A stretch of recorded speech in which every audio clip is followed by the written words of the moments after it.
네 번째 통일왕국 시대에 대한 말씀을 드리도록 하겠습니다. 이 통일왕국 시대의 네 번째 말씀은 바로 세 번째 아들인 압살롬에 대한 이야기가 되겠습니다. 참 압살롬이 결국에 반란을 일으켜서 아버지의 정권을 탈취하려 했던 하나의 사건이 있습니다. 이렇게 우리는 하나님의 섭리사에 또 유대민족사에 다윗 땅의 그 비중은 대단히 큽니다.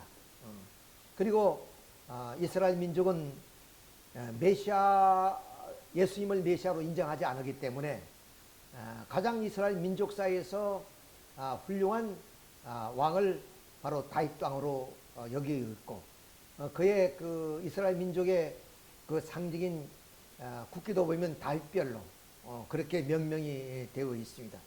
이만큼 이스라엘 민족사에는 그 다윗 왕의 그런 그 영향력이 대단히 컸던 것을 우리는 알고 있고, 지금도 그들은 다윗 왕을 그렇게 가장 민족의 훌륭한 지도자로 생각하고 있는데, 이런 훌륭한 가정 속에 그런 자녀들의 그런 반란 사건이 있었다 하는 얘기를 오늘 이 시간을 통해서 우리가 함께 알아보고자 하는 내용입니다.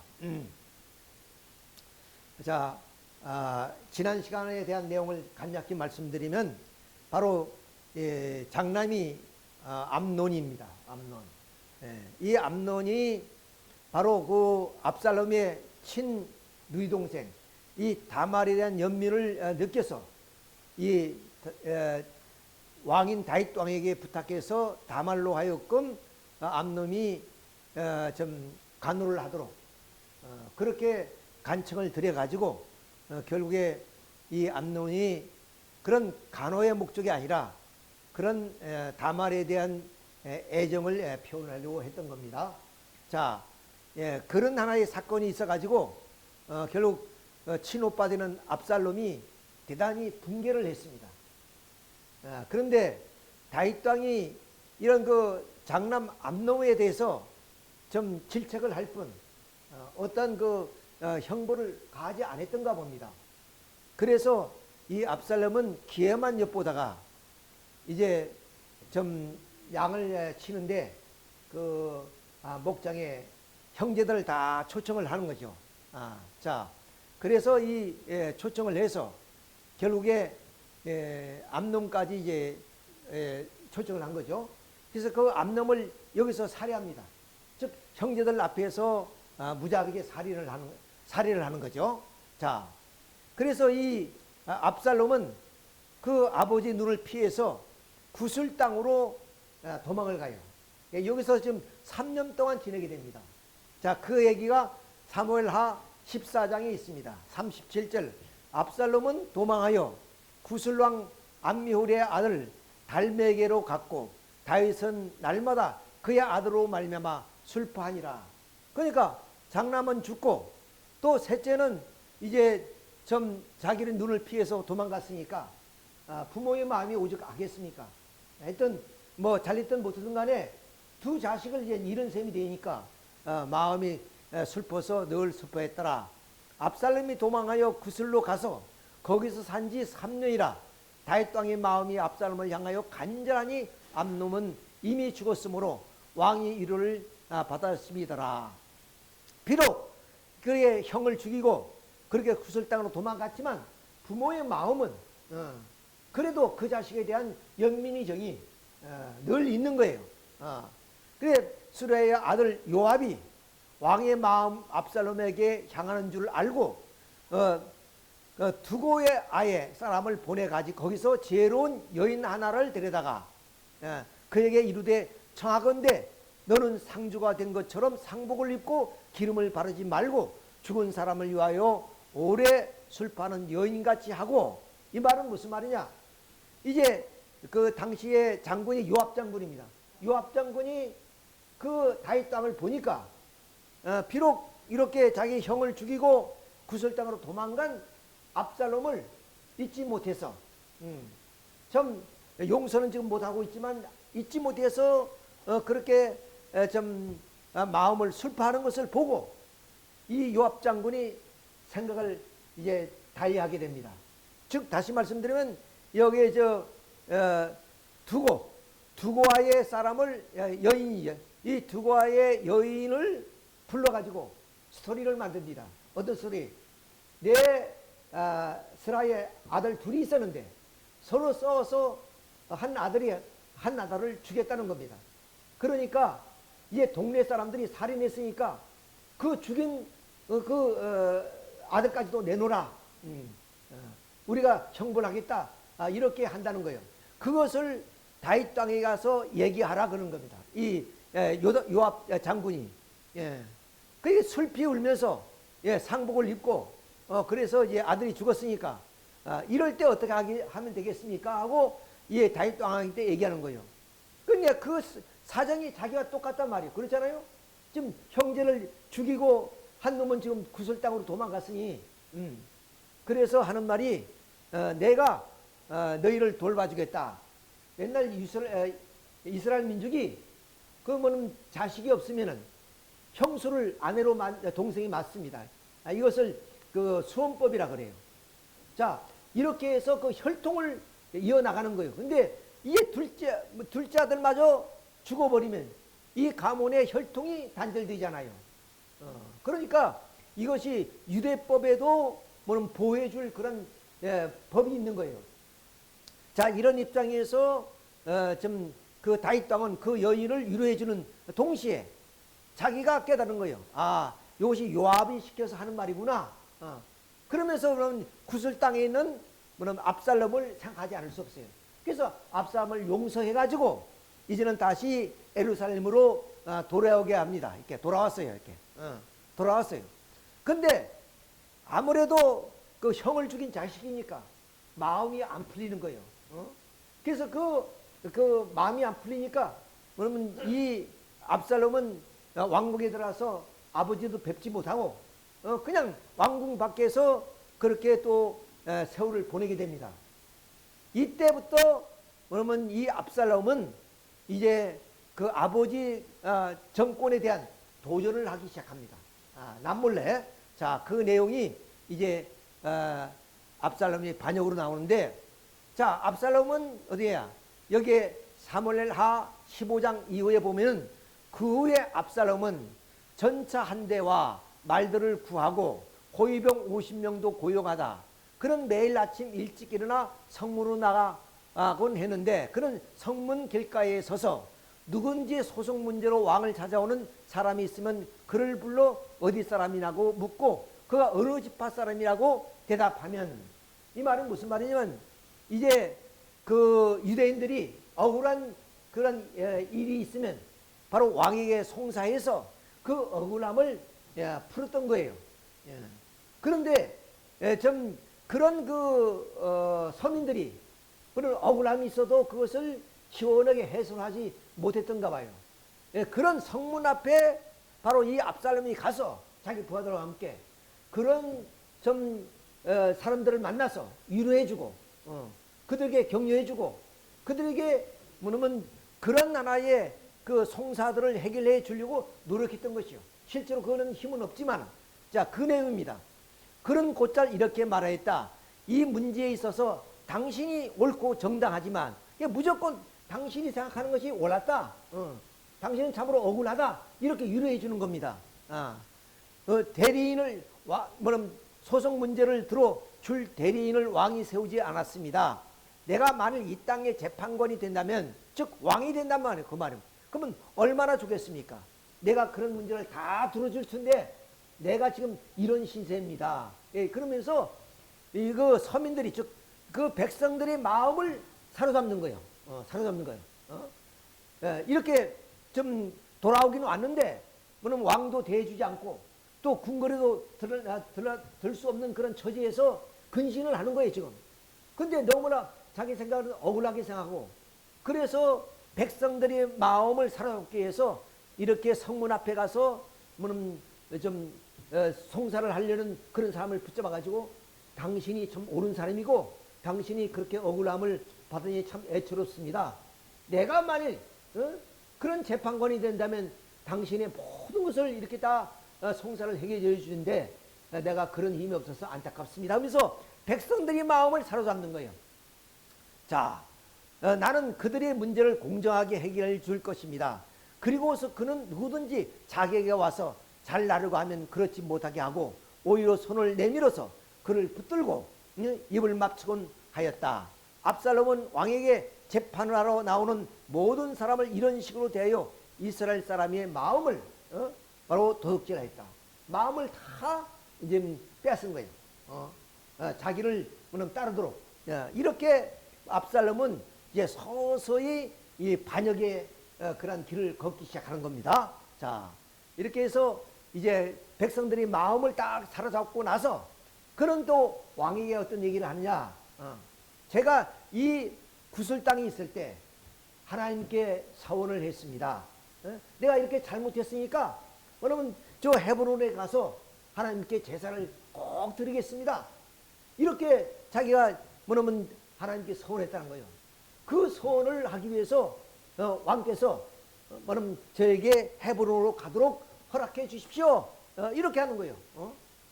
그렇게 해가지고 어디냐 여기에 뭐냐면 헤브론으로 가서 그 다음 장정들을 모으는 겁니다. 장정들을 다 모으고 또 그 사이에 이 이스라엘 땅 곳곳에 다 자기 사람들을 다 심어놨어요. 예. 만일에 내가 나팔을 불거든 그 나팔소를 들고 모두가 일어나서 자 압살롬이 왕이 되었다 외치라는 거예요. 자, 또 그런 뿐만 아니라 이제 여기 왕궁에 힘을 하고 있는 다윗 왕의 그런 참모들 약 200명을 이 헤브론으로 초청을 합니다. 그러니까 거사를 하기 전에 미리 다윗 왕의 그런 신복들을 다 불러가지고 그 다음 헤브론에 다 초청을 한 거예요. 200명이 또 왔죠. 또 여기에 또 누가 있냐면은 바로 아히도벨이라는 다윗 왕의 책사, 이 사람까지도 완전히 자기 편으로 만들어 놨습니다. 그러니까 정사라든가 전쟁이 일어나면은 그거에 대해서 어떤 계책을 세우는 그런 하나의 책사가 아히도벨이에요. 그 굉장히 다윗 왕에게는 그런 참모인데 이 참모까지도 압살롬은 자기 사람으로 만들었어요. 그래서 헤블론으로 다 모이게 만든 겁니다. 그래 가지고 이제 나팔을 부니까 곳곳에 심은 신복들을 중심으로 해서 이스라엘 백성들이 모두 일어나서 이제 어디야? 예루살렘으로 이제 진격하게 되는 겁니다. 자, 그 말이 4년 만에 그러니까 이제 구술에서 예루살렘 온서 4년 만에 압살롬이 왕께 아뢰되 내가 여호와께 서원한 것이 있다오니 청하건대 내가 헤브론에 가서 그 서원을 이루게 하소서. 이 헤브론이 어떤 곳이냐면 다윗 왕이 여기서 왕이 돼가지고 그 족속에서 왕이 돼가지고 바로 사울 왕이 죽자 예루살렘에 가서 이 통일 이스라엘의 왕이 된 거예요. 그러니까 헤브론이 바로 이 다윗 왕의 고향입니다. 그곳에 가서 하나님께 서원했으니 제사를 드리겠습니다. 그거예요. 왕이 그에게 이르되 편안히 가라 하니 그가 일어나 헤브론으로 가니라. 이에 압살롬이 정탐으로 이스라엘 모든 지파 가운데 두루 보내어 이르기를 너희는 나팔 소리를 듣거든 곧 말하기를 압살롬이 헤브론에서 왕이 되었다 하라 하니라. 그때 청함을 받은 200명의 압살롬과 함께 예루살렘에서부터 헤브론으로 내려갔으니 그들은 압살롬이 꾸민 모든 일을 알지 못하고 그저 따라가기만 했더라. 그러니까 그 200명의 그런 헤롯 땅의 그런 참모들이 뭣도 모르고 그냥 헤브론에 초청되니까 거기 간 거예요. 그때 압살롬이 반란을 일으키게 됩니다. 그래서 전국에 있는 그 추종자들과 함께 예루살렘을 향해서 이제 가는 거죠. 여기가 예루살렘입니다. 여기 헤브론에서 예루살렘이 여기예요. 여기서 어디 가냐? 그럼 이제 쫓겨서 결과적으로는 요단강, 이것이 요단강입니다. 이 요단강을 건너서 결국에 마하나임이라는 곳에 갑니다. 옛날은 이 꽃이 바로 암몬족의 그런 수도였는데 마하나임까지 이제 피신을 한 거예요, 사실은. 그러니까 갑자기 헤브론에서 뭐냐면 압살롬이 다윗 땅을 몰랐으니까 예루살렘으로 쳐들어오니까 허겁지겁 뭐냐면 좀 이렇게 군장도 제대로 채우지 못하고 그러므로 이렇게 요단강을 거서 도망가는 그런 신세가 됐다. 아들한테 쫓겨서 이런 다윗 땅이 됐습니다.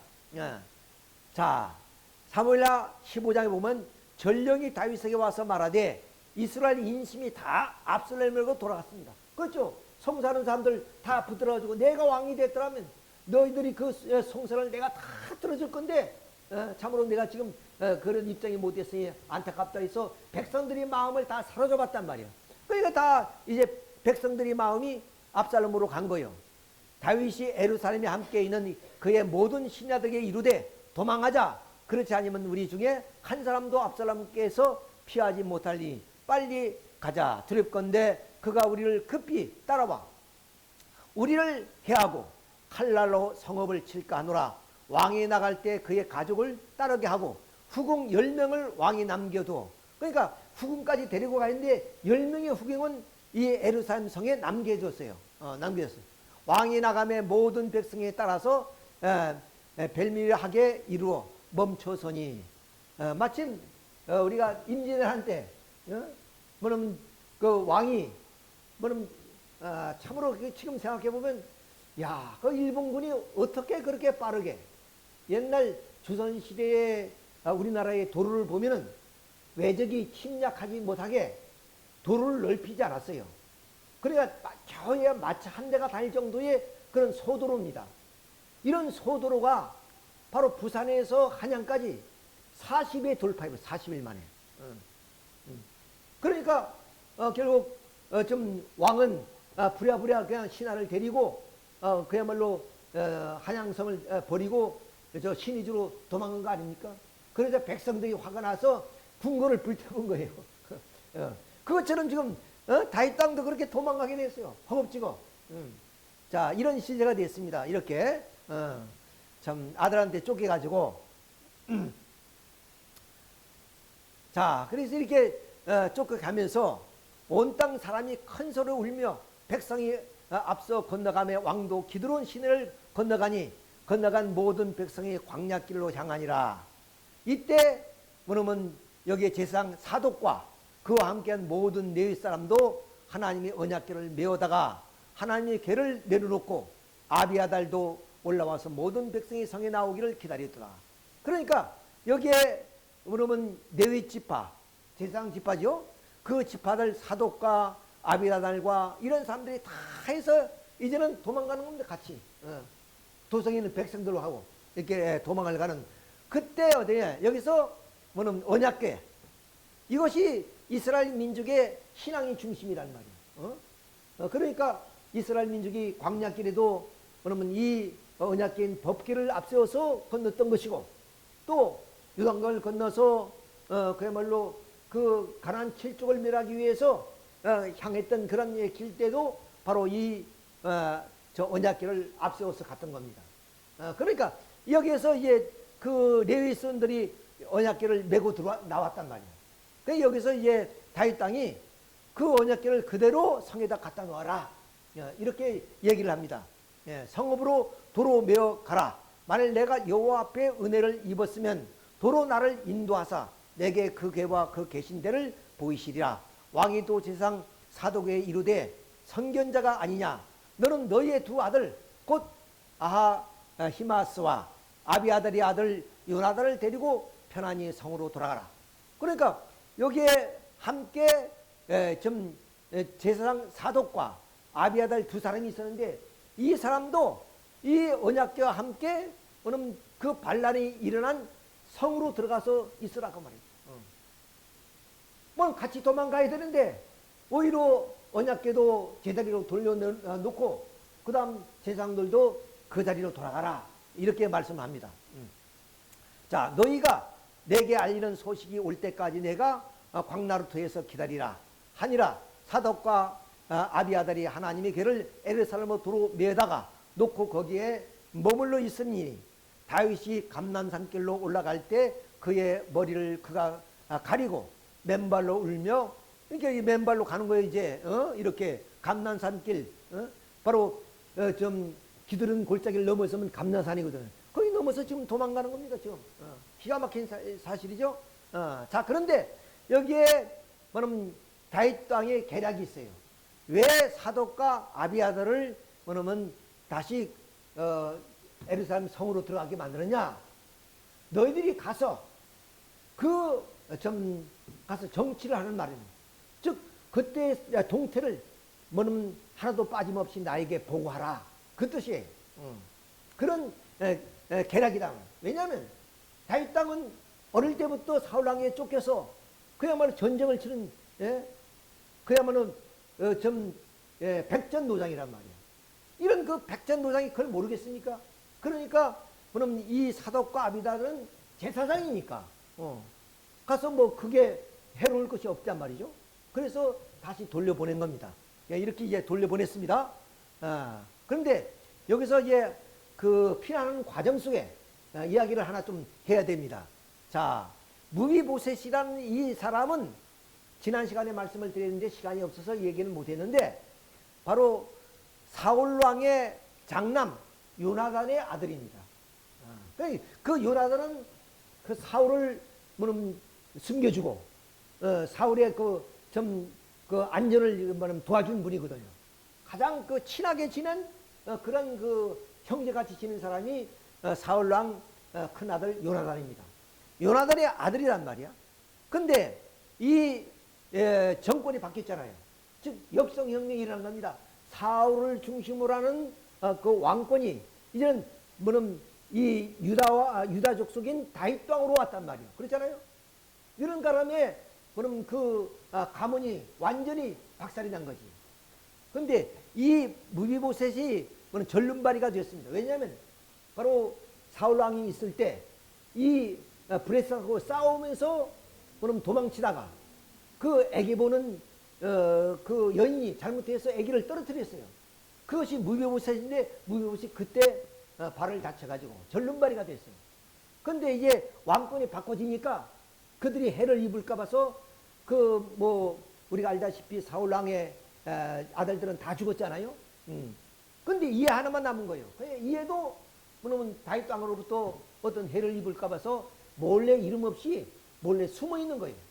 그런데 다윗 왕이 뭐냐면 이의 종을 불러가지고 너희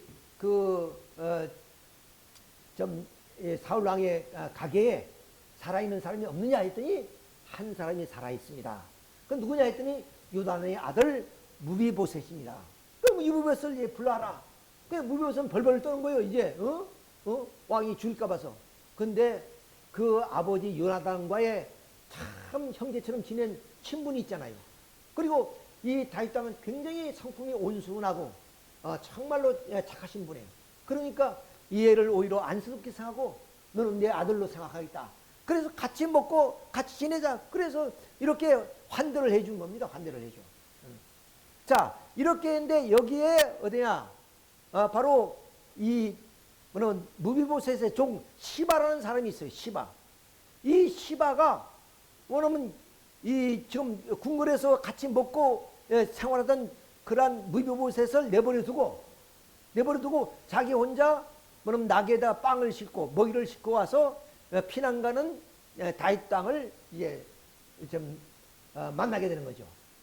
그러니까 다윗 땅이 뭐라 하냐면 그러면 너의 주인인 무비보셋은 어떻게 되냐? 그러니까 이 종이 하는 말이 거짓말을 해요. 이 기회에 뭐냐면 무비보셋은 자기 할아버지의 왕권을 다시 찾아 세우기 위해서 지금 예루살렘에 남아 있습니다. 이런 얘기를 하는 거예요. 이거 거짓말이거든요. 자, 그러니까 그 말을 그대로 믿고 다윗 왕은 그러면 내가 무비보셋에게 준 물론 사울 왕의 모든 재산을 너가 다 가져라. 이렇게 이제 또 줍니다. 자, 이것이 바로 왕이 이르되 내 주인 아들 어디 있느냐 하니 시바가 왕에게 이르되 예루살렘에 있는데 그가 말하기를 이스라엘 족속에 오늘 내 아버지의 나라를 내게 돌리라 하나이다. 자기가 그 왕권을 다시 찾겠다 그 말이에요. 그래서 지금 예루살렘에 남아 있습니다. 그러니까 내가 무비보석에 준 사울 왕의 모든 재산을 네 종이 다 가져라. 이렇게 또 축복해 주는 거예요. 자, 2장입니다. 근데 사실인적 이 무비보석은 그런 것이 아니에요.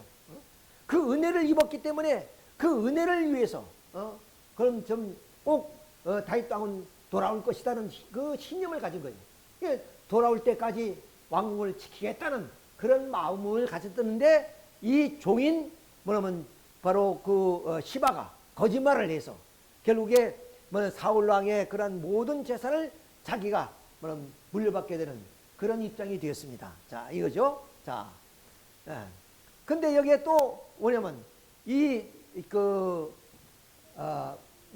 베냐민 지파 가운데 근데 사울 왕과의 좀 관계되는 그런 사람이 있어요. 그 사람이 시므라는 사람이에요. 시므란 사람. 게라의 아들 시므란 사람이 또 이렇게 피난 가는데 지금 아까 피난 가는데 두 사람 나왔죠. 아까는 뭐냐면 요나단의 그런 무비보셋의 그 종이 나타났고 두 번째 나타난 사람이 시므이라는 사람입니다. 이 시므이라는 사람이 베냐민 지파 사람이고 또 사울 왕과의 관계가 되어 있는 사람이기 때문에 그들은 늘 마음속에 다윗 땅을 마땅히 생각하지 않은 거죠. 자기 왕가가 몰락했으니까. 그러니까 피난 가는 그때를 보고 조롱하고 조소를 합니다.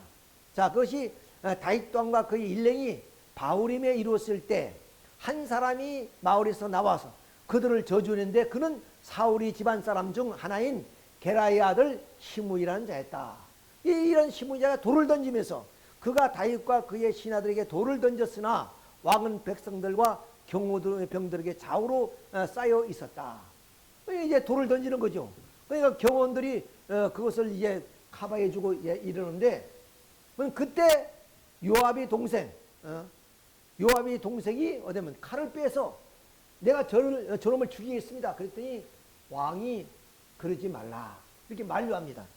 그런 거 보면 참으로 그 다윗 왕은 그 품성이 참으로 좋은 사람이고 고운 사람이다 하는 것을 우리가 느낄 수 있어요. 자, 여기서 하는 말이 뭐냐? 시므이는 또 다윗을 보고 저주하였다. 살인자여 악한 이여 여기서 사라져라.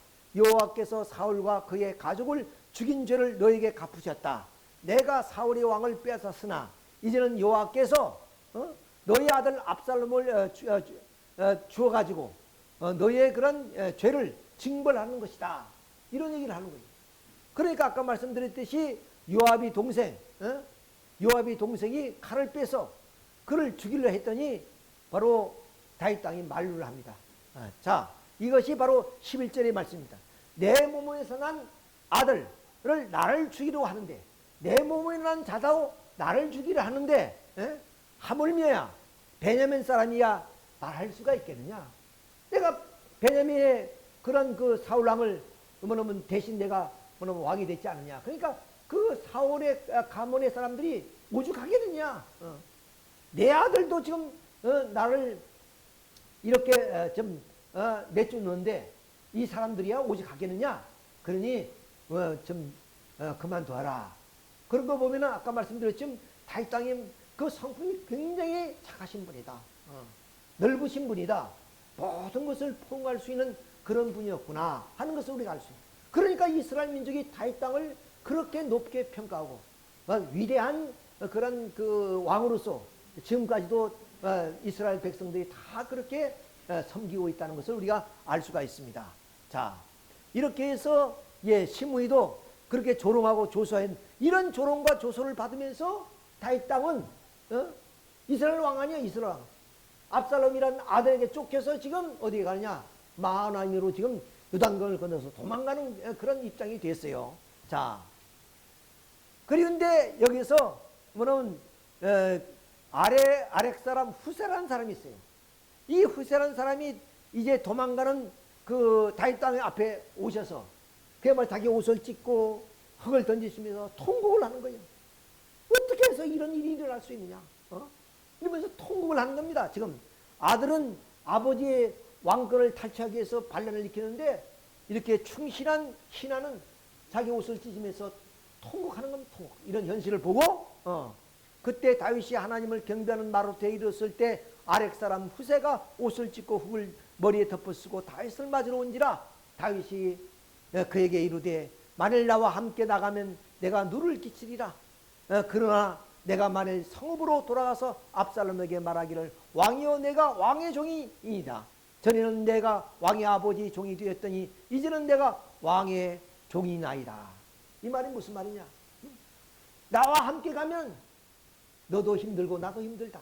그러니까 이제 에르사렘 성으로 들어가서 그럼 압살롬에게 그럼 거짓말을 하는 거죠. 내가 옛날에는 왕의 아버지의 종이었지만 이제는 당신이 종입니다. 당신 앞에 충성하겠습니다. 이 말이요. 이렇게 해서 그럼 그 압살롬을 안심시키고 압살롬에 대한 어떤 계략을 정보를 하나하나 다 뭐냐면 취해가지고 나에게 아니다. 왜 거기는 지금 사독 뭐냐면 재상도 있고 아비아달 재상도 있으니까 그에게 그것을 알려서 나에게 정보를 주라는 그런 뜻이에요. 그래서 이제 아렉 사람 후세는 이제 궁으로 들어갑니다. 이게 사독과 아비아달 두 재상이 너와 함께 거기에 있지 않냐냐. 내가 왕이 공중에서 무엇을 듣든지 사독과 아비아달에게 그것을 전해라. 자, 그래서 이제 뭐냐면 이 재상이 이 나라가 크기 때문에 둘을 두었어요. 뭐 대재상이 하나는 사독이고 하나는 아비아달입니다. 자, 이렇게 해서 후세는 뭐냐면 왕 가까이 좀 이렇게 모시는 입장이 되니까 왕의 일거일투족을 다 뭐냐면 알게 되는 거예요. 그리고 그런 어떤 좀 이제 다윗 땅에 뭐냐면 이제 쫓기 위해서 그런 어떤 계략, 그런 어떤 전략들을 이제 다 몰래 듣게 됩니다. 몰래 들으면서 그것을 뭐냐면 사독하고 아비아달 제사장에게 다 보고를 하면, 그러면 그 아비아달 아들들이 있어요. 그 아들이 뭐 아히마스와 아비아달의 요나단 아닙니까? 이에게 다 전해줘. 전해주면 얘가 유단강 가기 전에 지금 숨어있는 다윗 땅에게 전부 다 그 정보를 다 제공해 주는 거예요. 그러니까 그 백전노당인 다윗 땅은 그 정보를 통해서 이제 자기의 위험을 피해 나가는 겁니다. 이런 입장이 되었단 말이에요. 자, 이렇게 해서 이제 아비아달은 아렉 사람 후세는 바로 다윗궁으로 이제 들어갔죠.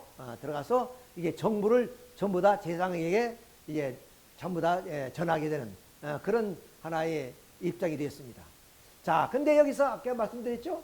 바로 이 다윗 왕의 책사에 있던 아히도멜이 말하면 이 압살롬에게 붙었다고. 그러니까 압살롬에게 붙어가지고 압살롬에게 그 책사로서의 그런 어떤 계략을 전부 다 코치를 하는 거예요.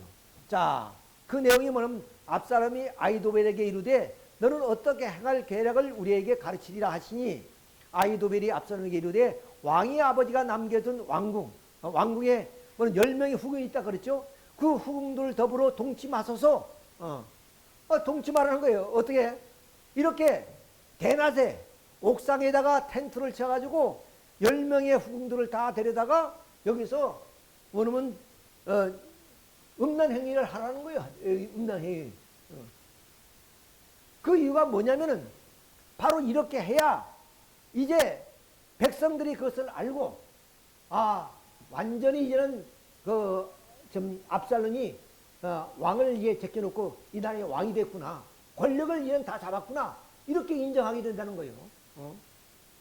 그리고 또 아히도멜 입장에서 왜냐면 이렇게 만일 핫대가 반란이 일어나서 반란이 완전히 이제 진압이 되면 자기는 역적이 되는 거 아니에요. 그러니까 이 왕과 백성들 앞에 뭐냐면 절대로 이 왕이 누구죠? 압살롬이 다윗 왕을 뭐냐면 다윗 왕에게 이런 자리를 다시 내어주지 않도록 하기 위해서 이렇게 해서 바로 이 압살롬이 뭐 이 아이도벨의 말을 듣고 이런 행위를 하게 되는 거예요. 이런 대낮에.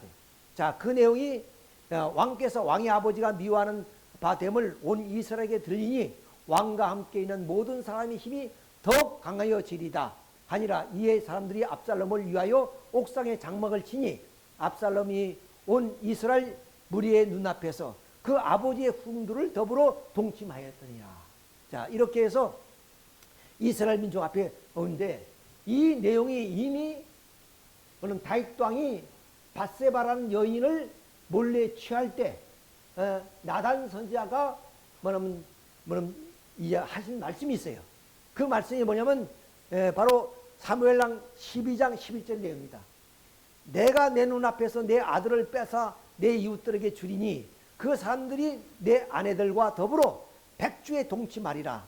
너는 은밀을 행했으나 나는 온 이스라엘 앞에서 백주의 이 일을 행하게 하리라. 이 말이 무슨 말이냐? 밧세바를 취할 때 몰래 했지 않느냐.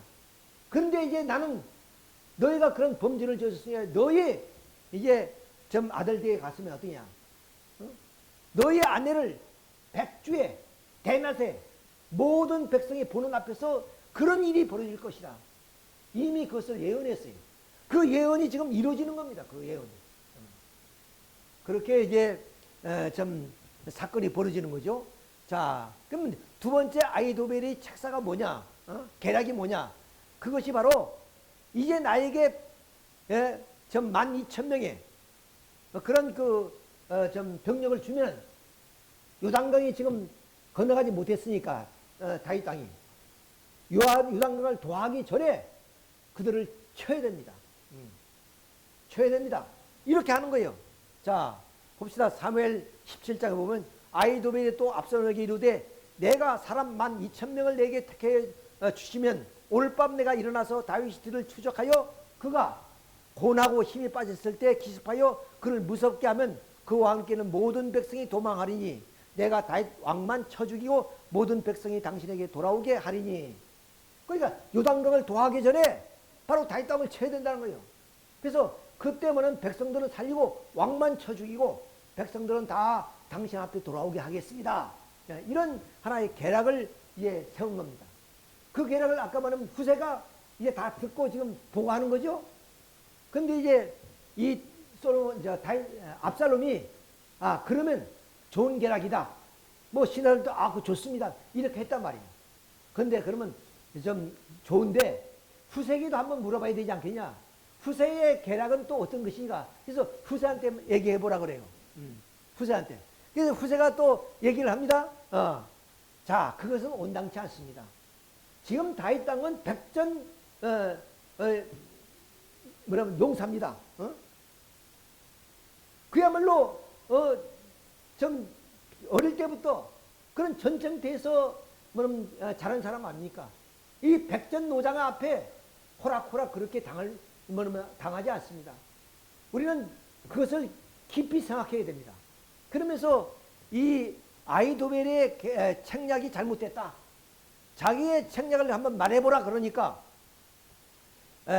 왕의 부친이 경험이 많은 사람이기 때문에 밤의 병사들 가운데 자지 않을 것입니다.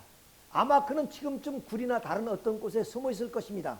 그가 나와서 왕의 군대를 공격하여 그중 몇을 쓰러뜨리면 왕의 병사들이 당황하여 왕의 군대가 패한다고 외칠 것입니다. 사자같이 용감한 병사도 무서워 꼼짝없이 얼어붙고 말 것입니다. 내 이견은 이렇습니다. 왕은 단에서 브에셀벨까지 모든 이스라엘 사람들을 모아 왕이 직접 군대를 지휘하여 쫓아야 됩니다. 그러면 이제 그 아이도벨은 뭐냐? 나에게 12,000명을 주면 지금 다윗 땅이 유단강을 도하지 않았으니까 그 전에 진멸하겠습니다. 이것인데 여기에 후세의 전략은 뭐냐? 그럼 그는 노장이기 때문에 어디 숨어 있는지도 모릅니다. 만약 우리 군대가 갔다가 잘못해서 그 덫에 걸릴 수 있습니다. 그러지 말고 전국에 있는 용사들을 다 모아서 왕이 인솔해가지고 바로 다윗 땅을 쳐야 됩니다. 이런 두 가지의 계략을 꾸민 거예요. 그러니까 이 압살롬이 가만히 생각해 보니까 뭐냐면 이 아이도벨의 계략보다는 후세의 계략이 오히려 더 좋은 것 같아. 그래서 후세의 계략을 택하기로 했어요. 그러니까 아히도벨은 물론 책사니까 연번이 잘못된 것이라는 걸 안단 말이에요. 그러니까 자기는 자기 고향으로 가서 목 따라 죽습니다. 왜? 분명히 이 계략은 어디냐? 계략이야. 다윗 왕에게 이미 패할 수 있는 계략이라 알기 때문에 자기가 만약 이걸 지게 되면 다윗 왕의 역적이 되니까 죽을 몸이 되잖아요. 그러니까 스스로 자기 고향에서 목을 걸고 죽습니다.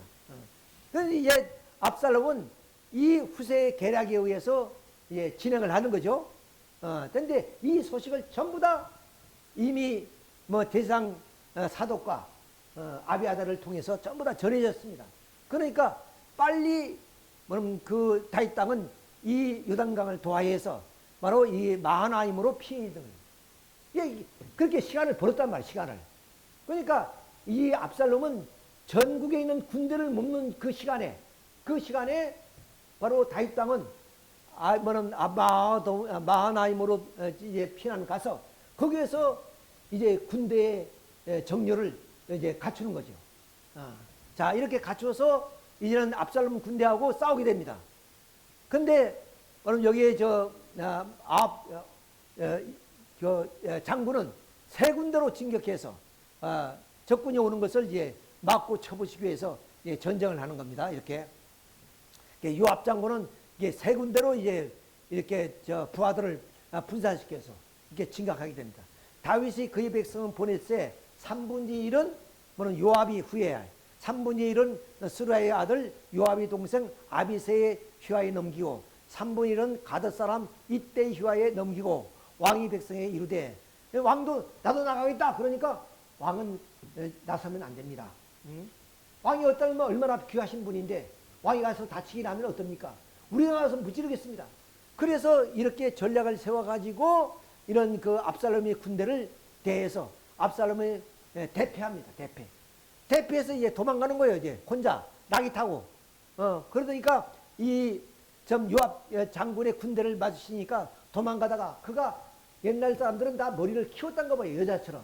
그 머리가 상수리 나무에 딱 걸려가지고 나귀는 밑에서 싹 빠지고 혼자 대롱대롱 달려있는 거예요. 이때 압살롬이 요압 장군이 가서 창을 던져가지고 죽입니다. 그러니까 이제 이 반란이 다 끝나게 됐죠. 그렇죠? 이렇게 이제 반란이 끝나게 됩니다. 근데 이때 싸우러 갈 때 요압 장군에게 하는 말이 다윗 땅이 쫓기면서도 압살롬을 무찌르되 죽이지 말라 그럽니다. 죽이지 말라. 이것이 애비의 마음이고 부모의 마음이에요. 그렇잖아요. 우리 독생녀를 보세요. 독생녀. 뭐 사람들은 불효자다. 뭐 이방님을 가르쳐서 그렇게 하는데 그것은 자식은 인정입니다. 인정. 교육받아서 효자가 되는 거요. 근데 부모가 자식을 사랑하는 것은 교육이 필요 없는 거요. 우리 마음에 본성이란 말이야. 천성이란 말이요. 부모가 자식을 사랑하는 마음은 자식이 100번 잘못해도 용서하는 겁니다. 근데 자식이 부모를 효도하는 것은 교육을 통해서 가르쳐서 하는 거예요. 그럼 무엇이 먼저입니까? 자식이 불효하는 그것이 먼저가 아니라 왜 독생녀가 하나 아버님이 세우신 이 땅을 내쫓느냐? 이것이 문제예요.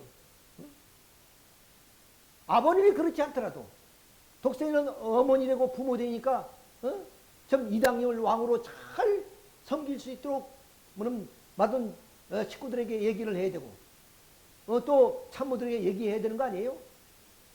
광야는 내쫓았단 말이에요. 광야. 이렇게 정권을 탈취하기 위해서 압살롬이 못된 짓만 하다가 결국 아버지의 권력과 싸워서 아버지를 내쫓는 그런 입장에 있으면서도 압살롬아 압살롬은 걱정하는 거예요. 죽이지 말라는 거예요. 죽이지 말라. 이것이 바로 부모의 마음이다. 이걸 우리가 알아야 됩니다. 자, 이렇게 해서 이제 압살롬이 죽었습니다. 그런데 지금 왕은 어떻게 되냐? 압살롬이 어떻게 됐을까? 압살롬 군대가 이제 다 물리쳤다 그러니까 압살롬은 어떻게 하? 그 소식만 지금 기다리는 겁니다. 그 소식을. 근데 군사 하나마가 전령이 막 뛰어온 거죠. 낙이 타고. 낙이 타서 보고하는 내용이 뭐냐? 압살롬이 죽었습니다. 이렇게. 그건 또 자랑스럽게 요압 장군의 그 휘하에 있는 전령이란 말이야. 그러니까 지금 순에 이 괴수가 죽었단 말이야. 괴수를 죽여야 이 모든 반란이 뭐는 진정되는 거 아니겠습니까? 그건 너무나 당연한 건데 아까 말씀드렸지 압살롬을 죽이지 말라 그랬단 말이야. 그러니까 압살롬이 어떻게 됐을까 걱정하고 이런 거예요. 지금 이 다윗 왕이. 근데 전령이 와서 하는 말이 그때에 다윗이 두 문 사이에 앉아있더라. 파수꾼이 성문 위층에 올라가서 눈을 들어보니 어떤 사람이 홀로 달려온지라. 이게 달려와서 보고하는 거예요. 구스 사람이 이르되 말하되 내 중 왕께 아랠 소식이 있나이다. 여호와께서 오늘 왕을 대적하던 모든 원수를 갚으셔야 한다 하니 왕이 구스 사람에게 묻되 젊은 압살롬은 잘 믿느냐? 사람이 끝까지 이렇게 생각하는 거예요. 예, 구스 사람이 대답하되 내 중 왕의 원수 일어나서 왕을 대적하는 자들은 다 그 청년들과 같이 되기를 원하나이다 하니 왕의 마음이 심히 아파 문 위층으로 올라가서 우니라. 그가 올라갈 때 말하기를 내 아들 압살롬아 내 아들 압살롬아 차라리 내가 너를 대신해서 죽었던 이것이 부모의 마음이다. 차라리 내가 죽었으면 것이 낫지. 내 사랑하는 압살롬아 압살롬이 자기 형을 죽였죠. 또 이제 뭐냐면 구설 땅에 가서 3년 동안 애비의 마음을 애타게 만들었지요. 또 돌아와서는 반란을 일으켜서 자기 정권을 탈취하기 위해서 아버지를 죽이려 했단 말이야. 이런 아들을 어디에서 전 다윗 땅은 차라리 내가 죽을 뻔 죽는 것이 낫지. 압살롬이 죽었구나 압살롬아 그렇게 애통하는 거예요. 이것이 부모의 마음이에요. 부모의 마음. 우리 독생이 어머니가 과연 좀 쫓겨난 아들을 생각하면서 형진아 어서 돌아오라고 해서 그렇게 했을까요? 3년만 가 있으라고 했었는데 그렇게 좀 불효자식 노릇했다고 하는 그 얘기가 뭡니까? 만약에 그렇게 했다면 어떻게 했어요? 왕님이 그럼 그 좀 어머니의 뉘우침과 어머님이 그 본심으로 돌아온 것을 알고 그렇게 했겠습니까? 자식의 그런 왕권까지 탈취해가지고 그야말로 좀 오늘 이런 통일가에 이런 혼란을 일으켜 만든 장본인 이걸 우리가 우주의 어머니 그리고 참 어머니라고 할 수 있어요? 이런 분이 바로 참 부모라고 우리가 얘기할 수 있습니까? 세상의 그런 아버지도 세상의 부모님도 이렇게 자식에 대한 마음이 이러거늘 만 우주의 참 어머니 되신 분이 자식을 내쫓다는 것은 하나님이 좀 섭리사에 있을 수 없는 이런 일이에요. 난 이런 좀 성경을 보면서 이렇게 역사 속의 섭리사에 이런 위대한 왕도 있고 이런 부모의 마음은 모두가 다 똑같구나 하는 것을 느꼈습니다. 여기에 계신 우리 식구님들 다 부모입니다만 다 그러잖아요. 어떤 위기가 처했을 때는 내 목숨을 바쳐서라도 자식을 구하겠다는 것이 부모의 심정이에요. 제가 참 철없이 자랐습니다마는 자식들을 키울 때 자식이 그냥 좀 열이 나서 펄펄 끓는 것을 보면 너무 안타까워서 또 밤이 깊고 옛날에는 그 구급차도 별로 없을 때 아니에요. 그냥 여기 좀 엄마가 있으면 애기 안고 뛰는 거예요 병원에. 근데 가서 진료하는 거 보면 우리가 집안에서 얼마든지 할 수 있는 것을 모르고 누가 안 가르쳐 줬으니까 부모들과 같이 살았으면 부모들이 다 가르쳐 줄 건데 그냥 부모 따라 살았으니까 그냥 수건을 물 적셔가지고 찬물을 섞어가지고 머리에 좀 이마에다 얹히고 그 다음 옷을 다 벗겨가지고 애가 뭐 춥다고 하지만 열을 다 식히는 거죠. 그런 방법이 없어요. 그렇게 간단한 건데 그걸 몰라가지고 애를 업고 그냥 병원에 달려가고 그래서 막 가슴이 졸이는 마음 차라리 내가 아팠으면 좋을 것 같아요. 이것이 부모의 마음이에요. 우리 이석기 회장님 오셨는데 예, 고맙습니다. 자, 이것이 그럼 다윗 왕의 그런 애비의 마음이었다. 압살롬아 차라리 내가 죽었으면 좋았을 것을. 자, 이렇게 좀 다윗 왕은 마음도 높고 그리고 좀 자식에 대한 마음 또 백성에 대한 마음이 참으로 좀 깊으신 분이었다 하는 것을 우리가 여기서 알 수가 있습니다. 자, 그런데 이제 이거는 진압이 됐잖아요. 반란이 이제 진압이 돼서 이제는 저 마하나임에서 이제 다윗 왕은 이제 좀 성으로 돌아오는 거죠. 돌아오는 과정 속에 무비보셋 말씀드렸죠. 그 사울 왕의 장남 요나단의 아들 다리 좀 불구화되어서 그래서 뭐는 다윗 왕이 그를 극진히 좀 이렇게 데리고 자식처럼 그렇게 지냈던 사람 아니에요? 근데 그 뭐냐면 시므의 종이 아예 자기가 뭐 사울 왕의 왕권을 뭐냐면 다시 세우기 위해서 왕궁을 떠나지 않고 거기 있습니다. 한 그 사람이 뭐냐면 나온 거예요. 나와서 좀 돌아오는 왕 앞에 엎드려서 있는 절을 한 겁니다. 보니까 시험도 안 갖고 머리도 안 갖고 모욕도 하지 않고 옷도 그냥 그대로 있는 거예요. 그 하는 말이 그 말이에요. 그 하는 말이 사울의 손자 무비보셋이 왕을 맞으러 예루살렘에 왔다. 그런 왕이 예루살렘을 떠난 날부터 발을 씻지 않고 옷도 빨아 입지 않으며 수염도 깎지 않았다. 그러자 왕이 그를 보고 물었다. 무비보셋아, 너는 왜 너와 함께 가지 않았냐? 알았다. 내가 사울 이 발을 너와 시바에게 똑같이 분배해 주겠다. 이 말은 뭐냐? 왜 너 나를 따라오지 않았냐? 그랬더니 나는 모욕도 하지 않고 왕이 올 것을 나는 믿었습니다. 왕이 오기만을 학수고대 했습니다. 그러니까 참으로 좀 다윗 땅은 충신들이 많은 것 같아요. 자, 이렇게 해서 이제 좀 무비보셋 종에게 나누어졌던 그 재산을 반을 이제 돌려줍니다. 무비보셋 너희가 가져라. 근데 무비보셋이 얼마나 또 착한 사람인지 이런 얘기합니다. 그 땅을 전부 그에게 주십시오. 저는 왕이 궁으로 다시 돌아오는 것만으로도 족합니다. 이왕 이미 나의 종에게 다 주었으니까 그것을 다시 반을 나에게 돌리지 마시고 그대로 다 주십시오. 나는 오직 왕국으로 돌아온 것 이거 하나만 봐도 기쁩니다. 내가 무엇을 더 바랄 것이 있습니까? 참으로 참 비록 자기의 대적을 했던 사울왕의 손자이긴 하지만 이렇게 충성스러운 그런 신하를 두었던 그런 다윗 땅도 참 복이 많은 사람이다. 이런 생각이 들어요. 이런 어려운 시대, 이런 시대 정말로 왕을 위해서 기도하고 왕을 위해서 정성을 들이고 몸도 씻지 않고 이발도 하지 않고 시험도 깎지 않고 오직 왕이 돌아오기만을 기다렸던 그 무비보셋의 그 충성스러운 마음. 오늘 우리 통일가에 그런 사람이 있을까요? 그나마 이다왕님이 좀 광야에 나가는데 선배라는 사람들이 어떻겠습니까? 비웃고 비아냥거리고 그리고 무시하고 멸시하고 이것이 바로 우리 선배들이 했던 행태예요. 앞으로 역사에 이것은 영원히 지워지지 않을 것입니다. 이다왕님의 마음속에 얼마나 가슴 맺힌 한이 있겠습니까? 그것을 어떻게 풀 수 있어요? 이런 점을 봤을 때 나는 존경하고 사랑했던 우리 원로 선배들을 존경하지 않습니다. 사랑하지 않습니다. 어떻게 저렇게 변했을까?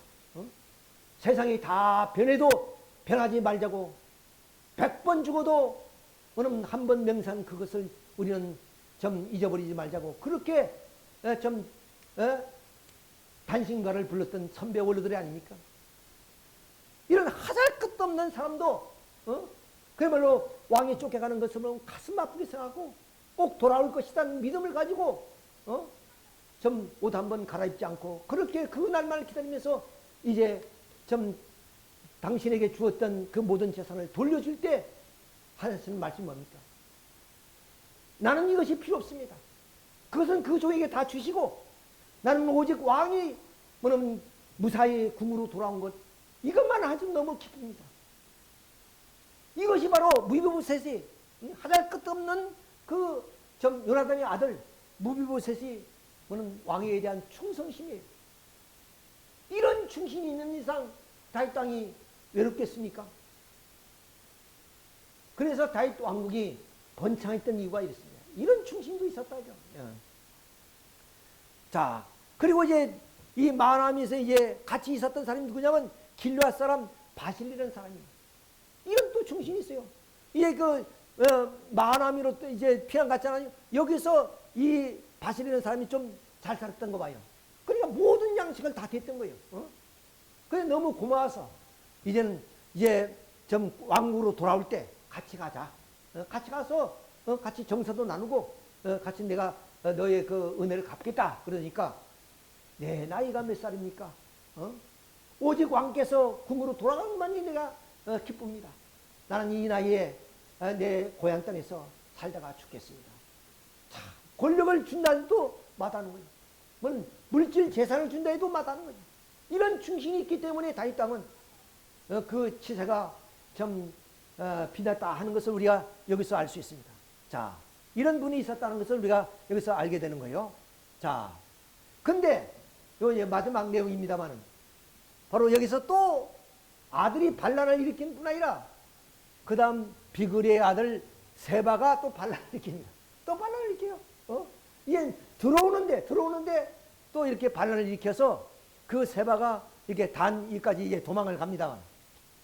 그래서 요압 장군이 군대를 모아서 이 반란을 일으킨 세바를 쫓아갑니다. 이게 성 안으로 들어가버렸어, 성 안으로.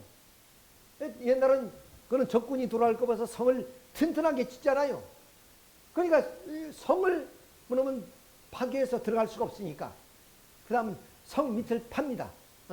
성 밑을 파가지고 그 성벽을 무너뜨리기 위해서. 그때 여인 한 사람이 나와요. 여인 한 사람이 나와서